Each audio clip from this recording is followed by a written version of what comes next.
On for you to be here, be around all your teammates, know that this is an honor for you. What sort of goes through your head when you walk in here? Well, just as you mentioned, I getting chills because you know what?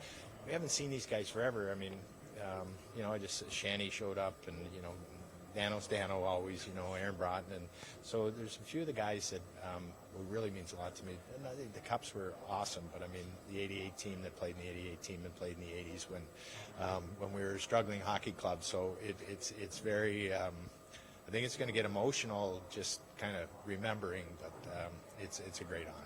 What goes through your head when you kind of, see the logo, you're back, I mean, not necessarily played here, but like. Well, I'm happy. I'm extremely happy because I put a lot of time and effort into this organization, and to have this honor is incredible, and it means a lot to me personally and the family. So I'm very, very excited. Who do you have from your family here? I have. My brothers and sisters came down. Unfortunately, lost my mom and dad both this year. So not that they would have been able to come down, but they didn't come to a lot of my games, but they watched me growing up and playing. So it was nice that they made the effort. And of course, my wife Adrian's here, and the boys are here with their significant others. So that's good too. So it's nice that everybody's able to enjoy it. And then we. The friends that we've made along the way in New Jersey, everybody seems, I think we have 100+ coming just to support, which is fabulous, and I'm very excited about that, to do the little ceremony, whatever it is, and then go up and say hi to everybody. It'll be a great night. Marty told us an amazing story about how you almost blinded him with breaking a stick. Well, yeah, that was probably my coach's days, but we don't like to talk about that. Let's talk about how great Marty was, and you know what? There's so many memories here, and it's going to be hard to put them all, into one place. But I do think I know that I'm, getting this honor, probably more so, me playing here and starting the journey here along with the other guys in the Devils, and that's why I say Bruce and Kenny are huge parts of that, because we went through they were 82 guys, I was an 83 guy, and then Kirk comes in the following year, Patty Verbeek's here, so we had a lot of great players that come through here. So for us to be the guys, last man standing, if you will, for that 95 Cup is very, very special. Talk a little about the Sweet 64 game. The which one? The Sweet 64 game when we played with The no crowd. snowstorm. Oh, the snowstorm. Oh, wow, yeah. So we were all living together, Joey Sorella, myself, Patty Verbeek, and Kirk Muller. So we left, I think we left, I think we left like 3 o'clock, 2:30 to come. We were coming, I think we were out in Madison at that time, New Jersey, and we left and got on the turnpike. We just didn't move. And Joey, thank God Joey had a Jeep, but we didn't move. It took us about 6 hours to get there. And, the stories about Max hiding people in the training room, the whole thing, we had no clue about it because we were the last guys to come. So as soon as we got there, they snuck us in the back, make sure that we, got dressed. And it was basically bang, bang, no warm-up back then, no soccer games, not that there ever was, but we just got right out there and we played. And, the thing I remember about the game, I think Dougie Sullivan scored a hat trick and we were able to get the win, but it was kind of freaky. And the funny part was, most of the fans basically stayed in their seats where they sat, so it was like they were spread out. I'm like, you would think I think the only move they made was coming from the top, maybe down to the bottom row. But it was a different night, and similar to how Sunday was. So it might have taken us 6 hours on Sunday if the game was then too. Could you talk a little about the conversation in the car? There was something that we don't know about. Well, You're driving, like, what do you guys talk about? Well, probably a lot of swearing and things like that. And if I could remember, my memory's not as great as it used to be. So, just going through, I always say that, I came in, it's like, we didn't go to college. None of us went to college. So those were our college years when we came here. We lived our college years as pro hockey players. We lived together, in a house, 4 guys in a house. One couch, TV. We did basically what college people did as pro athletes, and we were very fortunate that we had an older group with us that took care of us. So, we were just, knuckleheads at that point, and we just had a lot of fun. We couldn't change a lot of radio stations, right? We got AM or FM. There was no Sirius XM. There was no talk shows, so it was just hoping to get there alive. Speaking of radio shows, today actually on the radio, a number of shows said that they consider your goal in '88 to be the #1 goal in Devils history. Just what's your take on that? Well, and that's very kind of them, and I think, listen, to say I think it was a big goal in the franchise. You know, #1, whether it was or not, that's can be up for debate, because we could say, you know, the goal scored to, you know, for us to beat Detroit to win the Stanley Cup, those goals. I think, didn't Jason Arnott score a big goal when they won in 2000, right? That's a big goal.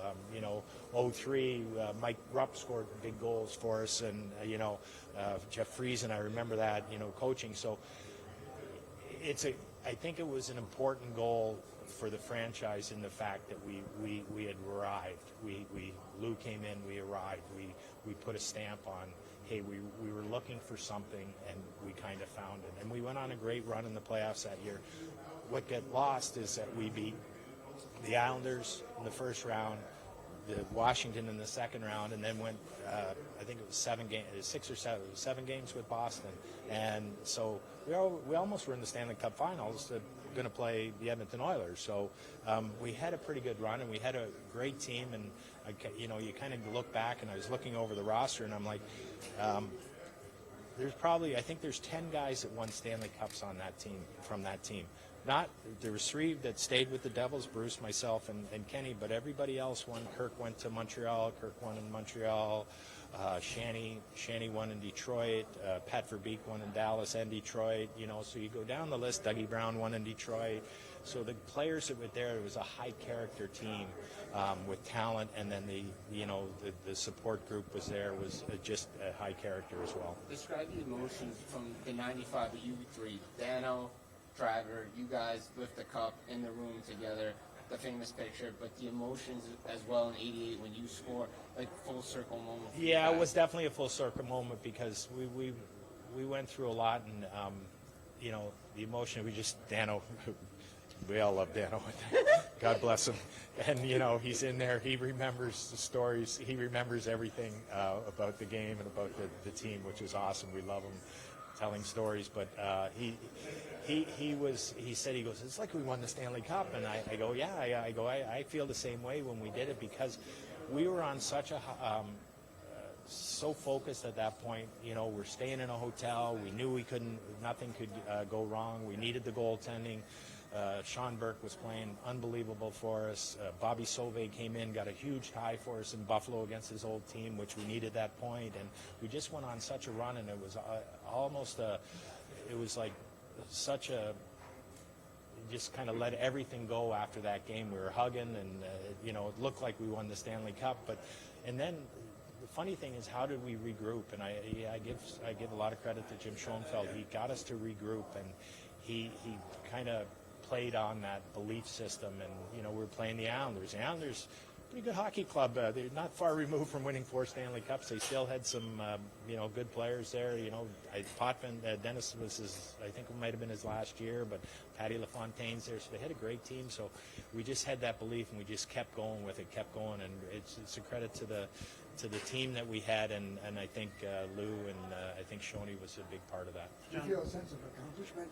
100%, because we went through the years, and I thought it was funny. Somebody says from Mickey Mouse to Cinderella, you know, so we're covering the the Disney characters, right? And it's pretty true, and that's what it was. And we were not good in the early '80s. We weren't, but we had a great character, and we had a great work ethic, and as you know, the talent that was here all went on to have accomplished careers, and then going to the '95 team, you know, that Bruce and I remember we were, you know, it's bedlam in the dressing room at all times. We shared the training room with the New Jersey Nets, so we were able to go through the training room into the Nets room and have quiet time. And we got the cup, and we had that picture, and we wanted that picture. I don't know if we ever talked about it, but we just knew that we three knew that was accomplishment. That was a sense of satisfaction that we were able to see, the light at the end of the tunnel. Well, we got to the end of the tunnel, right? And that was just pure joy for us. What was it like for you coming back, coaching some of the guys who you had won with and played with? Yeah. I mean, when you coach, it's you get through it. It's coaching's the closest thing that you can get to playing. So there's a lot of things, and then in your coaching career, you evolve. You evolve from, as coaching with Burnsy, I was the first guy out of the league, on the staff, so you're usually a little closer to the players. Marty was there, and a few other guys, so it wasn't that much of a transition, but you kind of be the liaison, and then you move into different roles, and the longer you coach, you're not playing with many of these guys anymore. They're just your players. So, but it was good, and it was a nice transition, and I've had a nice career overall. I've been in this game for 42 years, so it's pretty good.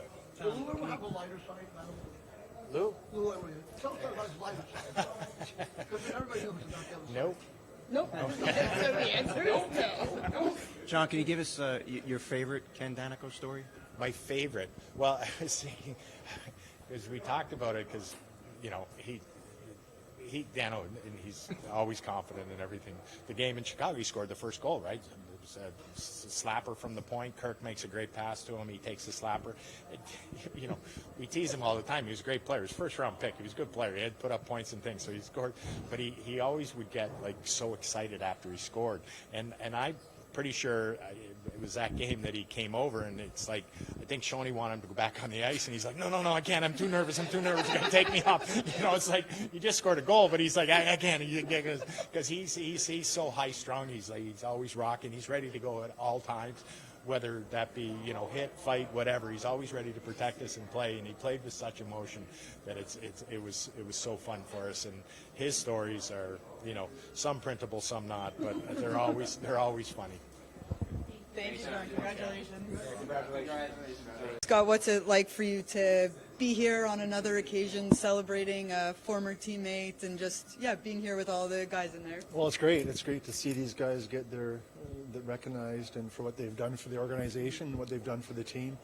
And, John's been a guy that's been here through the thick and thin and won our first cup here with him. And he's a great teammate and a great player and was a big part of our 95 championship and a big part of the, turning the Devils around and getting them started.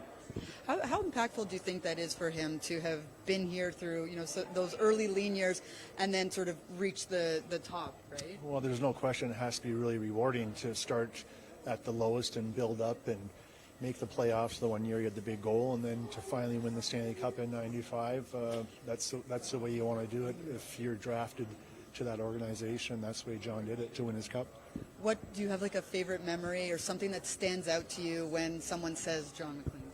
Well, John was kind of easy going, but he's a guy that came to play every night. You could count on getting the job done, but he had a calm influence in the locker room, and he never got uptight or nervous. He brought a nice calming presence to that dressing room, and he was a great leader.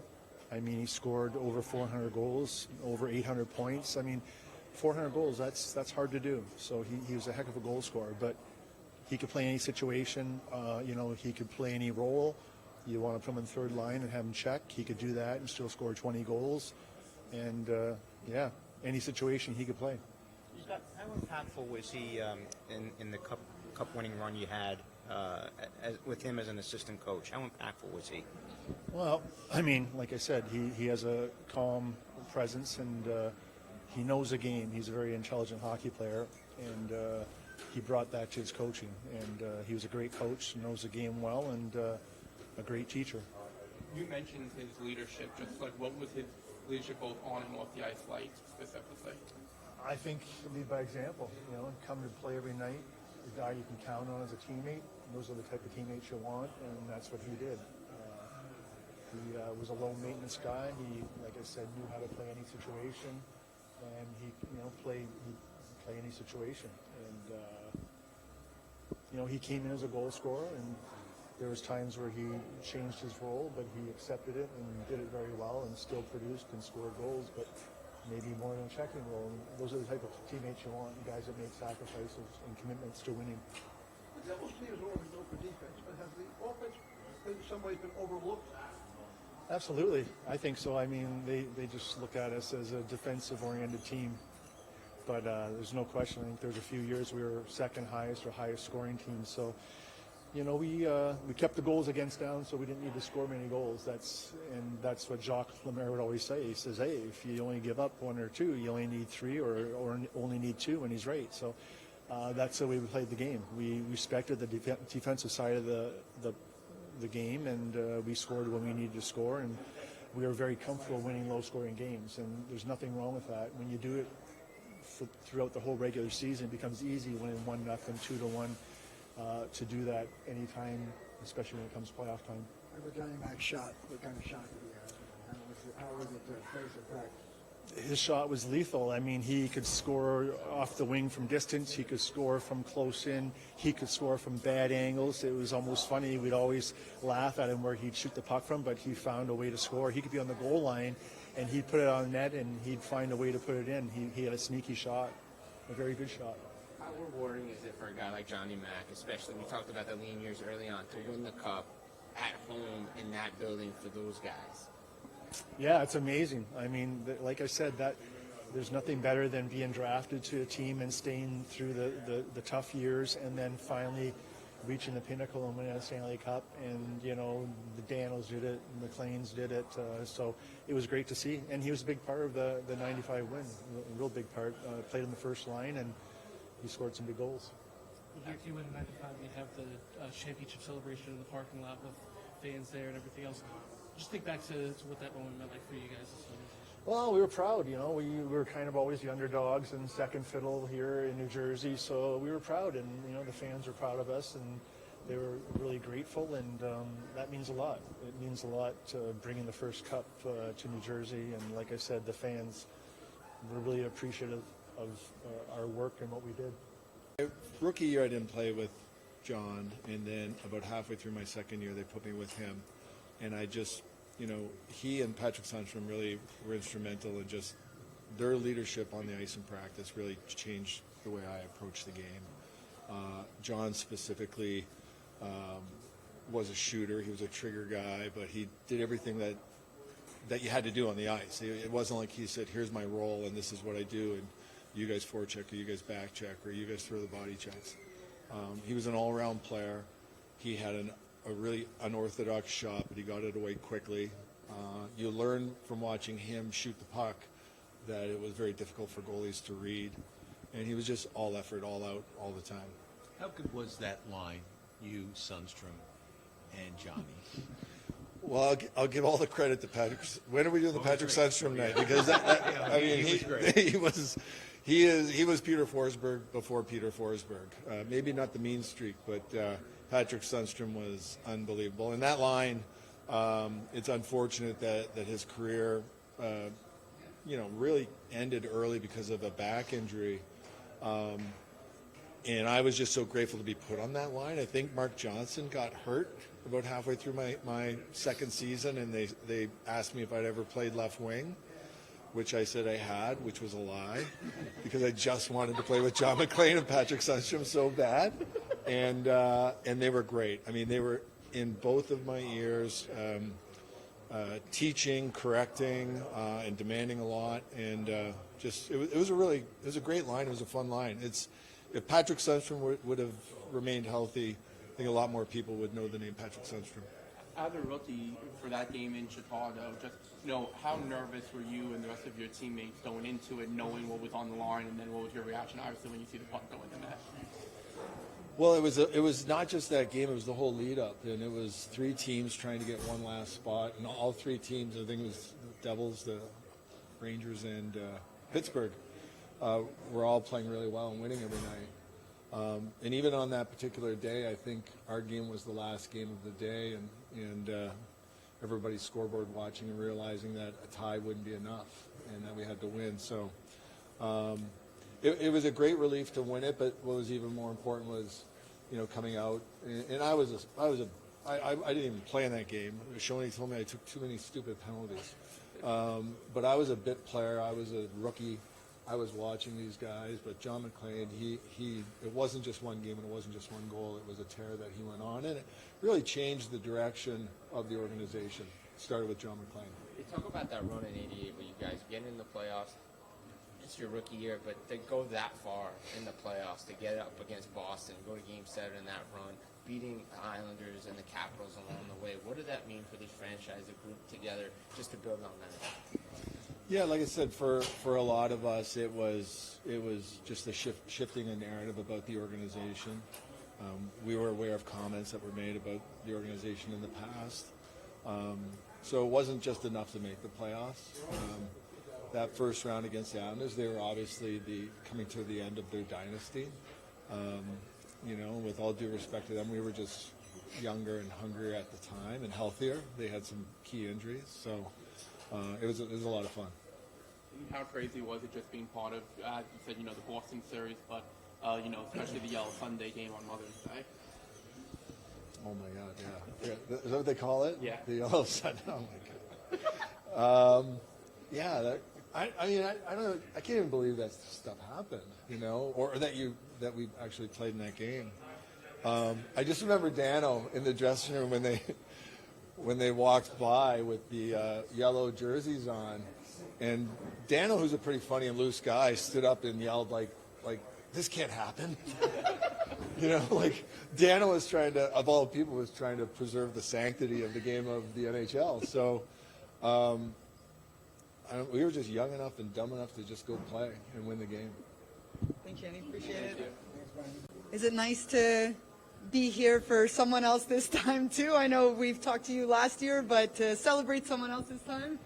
Yeah, it was great last year. I really enjoyed it. And, when you come for other players or builder, it's great because it's the same people that I saw last year.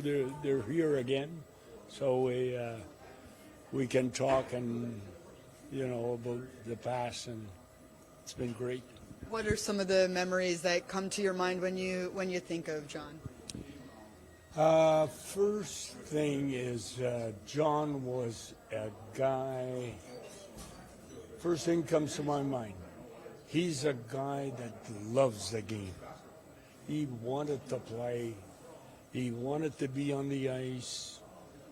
He tried to do the best he could every night, and he was fun to be around because he loves to have a laugh and when it's time and be serious when it's time. So he scored. Everyone knows the goal that he scored for the first time they went in the playoffs. That was great for him.